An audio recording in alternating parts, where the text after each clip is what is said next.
In this video, I want to show you guys, you may still be thinking, hey, I don't have any stories. My story well is dry as a bone, right? There's nothing in there. I've dug and I can't find any water. Well, the truth is you're editing yourself. You're just overthinking it. Let's take an example. Have you been to the movies recently? Write that down. I went to a movie. Okay? That is the beginning of your story. From there, you can add the detail that we just talked about. All right, who did you go with? Why were you going? Was it a special occasion? Was it just a guy's night out or a girl's night out? Were you there on a date? Why did you go? What was the reason that you went to that movie? Why did you pick that movie?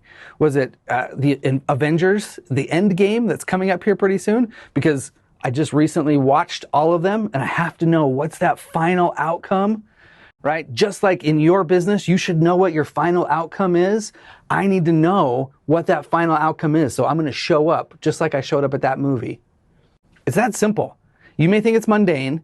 You may think you don't have any stories because they're all boring or they're too boring to share. But the truth is, they're not.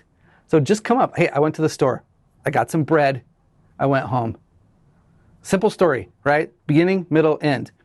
Once you have that in there, we can start to add it. Oh man, we were struggling. We did not have any food in the house. I had 2 kids that were asking for peanut butter and jelly sandwiches, and I had peanut butter. My jelly had just run out, but I didn't have any bread. Well, it was a Saturday night, and I knew that Costco had closed, which I normally buy my bread at because you can get 2 loaves for the price of 1 usually. Walmart, they close at 11 now, so I couldn't go to Walmart. What's the 24-hour store that I know I can go to? Winco.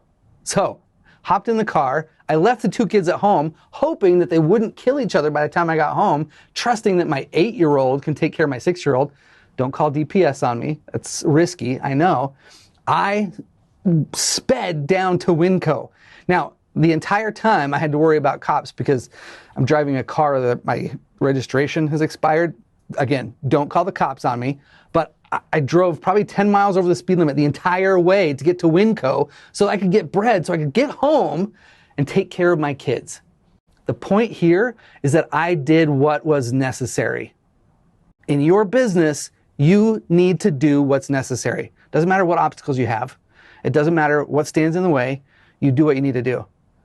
So I just took a story about freaking bread and I made it interesting, right? Now you know I have 2 kids. Now you know that we run out of jelly sometimes. Now they had peanut butter sandwiches, but not jelly sandwiches because I didn't get any jelly at Winco. It doesn't matter how mundane the story is. Write it down. You can add details. You can add a moral to it, okay? So you do have stories. Everybody has a story.